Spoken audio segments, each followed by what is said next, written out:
No one in Crowborough ever imagined that the quiet of a sleepy town could, in a matter of minutes, erupt into a revolt so fierce it would put even Westminster on red alert. But that is exactly what happened.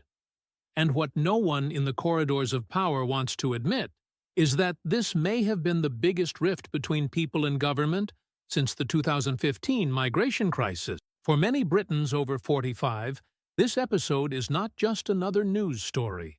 It is the spark of a sentiment that has been building for years, fueled by decisions made behind closed doors, by leaders out of touch with reality, and by the growing conviction that Keir Starmer governs not for the people, but against them. When over 600 residents decided to take to the streets, block roads, and demand answers, the message was clearer than ever. The people are tired of being ignored. And what makes it all the more shocking is that this movement did not start as an organized campaign. It simply exploded, as if the entire town had reached its limit at the same moment. The question now hanging in the air, and deeply troubling the government, is simple and terrifying. If a small town reacted this way, what will happen when the big cities wake up? To understand the scale of what happened, you have to go back to that exact moment when the first residents began to gather outside the old military barracks. The mood was not one of celebration, nor mere curiosity. It was one of silent fear mixed with genuine outrage, the kind of emotion that only surfaces when people feel their way of life is under sudden, disrespectful threat. As flags fluttered and homemade placards appeared from every direction, the sense was that something much bigger than a protest was being born. Many older Britons who rarely take to the streets were there. Elderly ladies, veterans, family men and women who had never taken part in anything like this before. They were not there because they hate migrants, but because they will no longer accept being treated as extras in their own country. The final straw was learning that 600 people were to be placed there without any prior warning, without public consultation, without planning, without extra medical, school, or security support. For this staunchly patriotic, long-neglected group, this kind of imposition feels like a profound betrayal. And Starmer, like it or not, has become the face of that betrayal. As the minutes ticked by, the movement grew at a speed that neither the police, nor the government, nor even the residents themselves had anticipated. In less than 40 minutes, the narrow streets were completely overrun, and the town entered a kind of momentary collapse. Cars stuck for nearly an hour, ambulances forced to detour, protesters packed into spaces that could barely hold 50 people. All of this turned a local protest into a national warning. And as the chaos grew, a realization spread through the crowd. If they did not stand up for themselves, no one else would. This sense of abandonment, so familiar to the over 45s who have seen the country change too fast, awoke something even greater, a visceral need to protect their own community. And the most striking detail was that the police, rather than containing the crowd, merely watched with caution, aware that they were facing a legitimate uprising that could not be quashed by orders from above. It became clear that trust between government and people is crumbling at an alarming rate. And Starmer knows it. As the streets seethed, the dominant feeling among residents was incredulity. How, in 2025, could a government impose such profound changes on a town without even consulting its inhabitants? For many there, this was not just poor communication. It was a lack of respect, pure and simple. Conversations kept returning to the same point. People were not rejecting migrants. They were rejecting the arrogant, heavy-handed way London has been treating the English countryside. The over 45s, in particular, felt they were seeing a repeat of mistakes that had already destroyed whole communities in the past. And beneath this atmosphere of frustration, a troubling question emerged. If the government is hiding this, what else is it hiding? This kind of thinking, fueled by the sense that England is being forcibly changed without debate, only strengthened the protesters' conviction that this was not just a right, it was a moral duty, an act of defending their town's very future. But if there was one thing that could further stoke public indignation, it was discovering that Crowborough was not alone. News that other towns, Inverness, Wethersfield, even Portland, were facing the exact same silent imposition fell like petrol on an already raging fire. For many residents, this confirmed what they had suspected for months. There is a national strategy being forced down communities' throats, and no one in government has the courage to admit it. The connection between these towns, all caught off guard without warning, gave the protest an even darker tone. It was no longer an isolated case, it was a pattern. And this pattern revealed a brutal truth. The government makes decisions first, communicates later, and expects the people to simply accept everything in silence. For a conservative, patriotic audience already suspicious of London, this is unacceptable.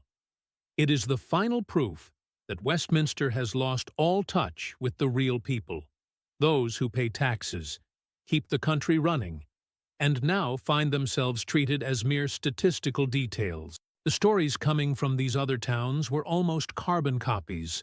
Protests ignored, meetings cancelled, vague promises, incomplete information, and always, always the same official justification: it's temporary. But the people stopped believing that excuse long ago. The older generation, in particular, knows that nothing is truly temporary when it comes to government. And as news spread on social media, many in Crowborough began to feel they were part of something bigger, a national wave of civil resistance. Veterans commented that they had not seen such mobilization since the fuel crisis. Parents said they had never felt such real fear of losing control over the future of their own communities. The general feeling was the same. If they did not stand up now, tomorrow might be too late. This mix of urgency, fear, and patriotism turned the protest into a landmark, a symbol that the British people still have a voice and are willing to use it. It was just as the situation seemed to stabilize that another element entered the scene and further inflamed public anger: the perception that the government was trying to downplay what was happening. While the crowd filled entire streets, while ambulances were forced to detour, while the elderly and families shouted for answers, the first statements from London emerged with a cold, bureaucratic, almost robotic tone. Words like appropriate, planned, and necessary were used as if the government were describing a simple administrative change, not a public explosion of tension in an already exhausted country. For the people of Crowborough, and especially for older Britons, this sounded like confirmation that the government is not listening at all. And worse, that Starmer and his advisors are convinced they can continue making backroom decisions as if the people were just an inconvenient detail. This emotional detachment, this calculated coldness, acted as an immediate trigger, deepening the sense of betrayal. The result? A crowd more determined, more united, and more aware than ever that, if left to London, nothing will change. At the height of the protest, a profound feeling took hold, the sense that they were witnessing, live, the collapse of trust between government and ordinary citizens. On every face, from war veterans to mothers with prams, there was a mix of real fear and legitimate outrage. Many said this was not just about a bad decision, but a point of no return in the relationship between Westminster and the English countryside.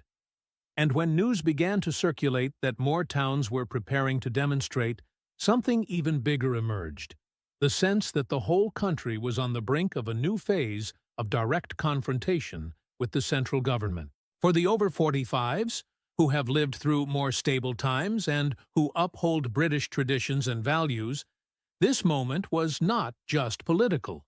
It was personal. It was about security, identity, family, and, above all, something London seems to have completely forgotten: respect. And as the chants echoed through the streets, many realized that the protest had moved beyond the issue of migrants. It had become a collective cry against the way the country is being run. Amid all this chaos, I need to ask you for something important. If you believe in truth, transparency, and a united kingdom that respects its own people, take a moment now and subscribe to the channel. This really helps more Britons find out what is really happening behind Westminster's decisions. Also, leave a like, because YouTube only promotes this patriotic content when you engage with it. And look, every person who supports this channel is part of the fight for a fairer country, and for leaders who do not turn their backs on the population. The most intriguing thing of all is that, while Crowborough was in uproar, London seemed to exist in a parallel universe, as if nothing was happening. But behind the scenes, the truth was very different. Internal reports began to circulate among government advisors, warning that what happened there could be the start of a chain reaction. That is because the profile of the protesters in Crowborough is precisely the group that has historically kept the country stable. Britons over 45, workers, taxpayers, deeply attached to the UK's traditional values. When this group decides to stand up, it is not just a protest, it is a sign that the social fabric is tearing. And Westminster knows it. The fear within government is not just about migrants, it is about losing moral authority in the face of a people who already feel abandoned. The question being asked in the closed rooms of Parliament is a frightening one. If we have lost Crowborough, how many towns will we lose tomorrow? And the answer, though no one will admit it publicly, is already clear. The government has lost emotional control of the country. Meanwhile, something even more powerful was happening among the residents themselves. A collective awakening, almost instinctive. People who had never spoken before began to support each other, share stories, and explain their fears and frustrations. Many said the final straw was not the arrival of migrants, but the humiliating feeling of being treated as if they had no voice in their own country. For this group, Starmer embodies exactly that: a distant, cold government, hidden behind reports and empty speeches. And as the protest grew stronger, the residents realized they were facing not just a Home Office project, but an entire mindset. The idea that small, conservative communities can be used as political dumping grounds without any consideration. This perception turned frustration into something even stronger: determination. And when a determined people rise up, especially a mature, patriotic people tired of being ignored, the government should tremble. In Crowborough, what began as a protest became a national message: do not underestimate us anymore. As the afternoon wore on, the mood in the town began to shift from indignation to something deeper and impossible to ignore: a collective sense that the country is being pushed into a transformation that no one asked for. Many residents, especially the older ones, commented that they never imagined seeing England, the same England that has always valued order, respect, and tradition, treated with such contempt by its own government. And the more people talked, the clearer it became that the protest was not just about the use of military barracks, but about everything that decision symbolized: the loss of local control, the breaking of the social contract, and the clear impression that the political elite no longer sees the ordinary citizen as someone with rights. For this audience, the sudden imposition of hundreds of migrants without infrastructure, consultation, or planning represents a real danger, not just practical, but symbolic. It is as if they are being told, "You no longer matter." And this kind of message, when delivered to a people who have always sustained the country, creates a rupture that could take years to repair. Crowborough experienced this firsthand, and organized itself to refuse to accept it in silence. And as if all this were not enough, the recent history of other towns reignited painful memories and sharp criticism. Many residents cited the case of Scampton, where the government tried to impose thousands of new residents without giving time for preparation. Others mentioned Wethersfield, where the local population was simply steamrollered by a decision made behind closed doors. And some recalled the Portland barge controversy, a national symbol of improvisation, chaos, and lack of transparency. For the more conservative, patriotic public, these stories connect like pieces of an alarming jigsaw. A government that acts first and explains later, trusting that the ordinary citizen will swallow any decision without question. But this time, the response was different. Looking at these other places, the people of Crowborough felt something they had not felt in a long time: unity. The realization that they were fighting for their own identity, for the safety of their families, and for the future of the next generation gave the protest a much greater meaning. It was no longer just about a military building. It was about preventing the country from going down a dangerous, irreversible path. Before I go on, tell me something in the comments. What town or country are you watching this video from? I really want to know where this incredible community is coming from. The people who are tired of London's lies and want a stronger, safer, more respected United Kingdom. Write it down. I will read and reply to many of you. As the sun began to set and the last groups dispersed, a strange feeling settled over Crowborough. It was not defeat nor victory. It was awareness. Awareness that what they had experienced was not just a protest, but a turning point. People who had never demonstrated before went home certain that something had changed forever. Starmer's government may try to downplay it, may pretend everything is under control, but those who were on the streets know the truth. The country is on the brink of a silent popular revolt, fueled by years of impositions, contempt, and rushed decisions. For the older generation, this moment marked the end of their patience. No matter what London says or what justification the Home Office comes up with from now on, the people are now alert, organized, and ready to challenge every attempt to transform their towns without consent. And for the first time in a long time, people felt they were not alone. Crowborough realized there are other towns going through the same thing, that there is a national sentiment bubbling, and that, together, they can challenge even the central government. This collective awakening is what worries Starmer the most, because nothing is more powerful than a people who have finally realized the strength they have. In the end, what happened in Crowborough will be remembered not just as a protest, but as the beginning of a new phase in British politics, a phase marked by citizens who will no longer accept being treated as disposable pieces in poorly explained decisions. And while the government continues to insist on using military bases as makeshift storage for problems it has created, the people are reclaiming something that seemed lost: their voice. The question now echoing in every town, village, and community is simple and direct. How far does the government think it can go without facing real resistance? Crowborough has answered that question clearly, and other towns are beginning to prepare to answer as well. This moment, for many, is the turning point, a warning that the United Kingdom will not tolerate being shaped against the will of those who truly sustain this country. And so, as the lights go out and the town returns to an apparent calm, one certainty lingers in the air.